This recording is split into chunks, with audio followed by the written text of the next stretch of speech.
ನನ್ನ ಹೆಸರು ಚೈತ್ರ ಶಾಖಾಪುರ್ ಅಂತೇಳಿ. ನಾನಿನ್ನೂ BEd ಸ್ಟೂಡೆಂಟು, ಪ್ರಶಿಕ್ಷಣಾರ್ಥಿ. ನಾನು ಕೂಡ ಸಾಂಗ್ ಬರೀತಿದ್ದೀನಿ. ಸ್ಪಾರ್ಕ್ ಅಕಾಡೆಮಿ ಮೇಲೂ ಕೂಡ ನಾಳೆ ಬರೆದಿದ್ದೀನಿ. ನಿಮ್ಮ ಮುಂದೆ ನಾಳೆ ಪ್ರಸ್ತುತಪಡಿಸೋಕೆ ಇಷ್ಟಪಡ್ತೀನಿ. ಕವನಗಳನ್ನು ಬರೀತಿದ್ದೀನಿ. ಭಾವಿ ಕನ್ನಡ ಶಿಕ್ಷಕಿ ಅಂತ ಹೇಳಕ್ಕೆ ಇಷ್ಟಪಡ್ತೀನಿ ಸರ್. ಹಾಗೆ ಎತ್ತಣ ಮಾಮರ, ಎತ್ತಣ ಕೋಗಿಲೆ, ಎತ್ತಣಿಂದೆತ್ತ ಸಂಬಂಧವಯ್ಯ, ಸಮುದ್ರದೊಳಗಿನ ಉಪ್ಪು, ಬೆಟ್ಟದ ಮೇಲಿನ ನೆಲ್ಲಿಕಾಯಿ, ಎತ್ತಣಿಂದೆತ್ತ ಸಂಬಂಧವಯ್ಯ.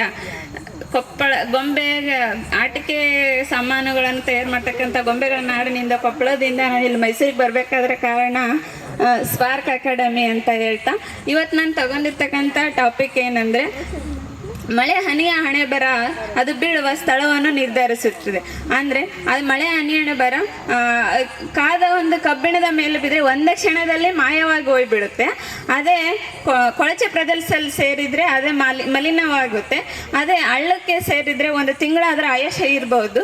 ಅದೇ ಕೆರೆಯಲ್ಲಿ ಬಿದ್ದರೆ ಅದರ ಆಯುಷ್ಯ 1 ವರ್ಷ ಇರ್ಬೋದು. ಅದೇ ಸಾಗರದಲ್ಲಿ ಅದೇನಾದರೂ ಮಳೆ ಹನಿ ಜಾರಿ ಬಿದ್ದಿದ್ದೇ ಆದರೆ ಅದರ ಆಯುಷ್ಯ ನಾವು ಎಷ್ಟು ವರ್ಷ ಕಾಯ್ಕೊತ ಹೋಗ್ತಿದ್ವಿ ಅಲ್ಲಿವರೆಗೂ ಇರುತ್ತೆ ಅಂತ ಹೇಳ್ತಾ, ಆ ಸಾಗರದಲ್ಲಿ ಮುತ್ತು, ಅವಳ, ರತ್ನ, ಕಪ್ಪೆ ಚಿಪ್ಪುಗಳು ಸಿಗ್ತವೆ ನಮಗೆ.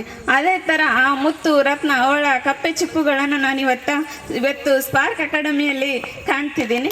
ಅವು ಯಾವ್ಯಾವ ಅಂದರೆ ಮಹೇಶ್ ಸರ್ ಆಗಿರ್ಬೋದು, ಸತೀಶ್ ಸರ್ ಆಗಿರ್ಬೋದು, ನಾಗರಾಜ್ ಸರ್ ಆಗಿರ್ಬೋದು, ಮತ್ತು ಪುನೀತ್ ಸರ್ ಅವರಾಗಿರ್ಬೋದು. ಅಂತಹ ಮುತ್ತು, ರತ್ನ, ಅವಳಗಳ ಕೂಡ ನಾನು ಇವತ್ತು ನೋಡಿದ್ದು ತುಂಬ ನನಗೆ ಖುಷಿ ಆಗ್ತಿದೆ ಸರ್.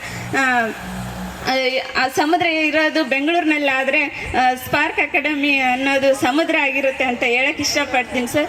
ಎಲ್ಲರಿಗೂ ಅವಕಾಶ ಮಾಡಿಕೊಟ್ಟಿದ್ದಕ್ಕೆ ತುಂಬ ಹೃದಯದ ಧನ್ಯವಾದಗಳು ಸರ್.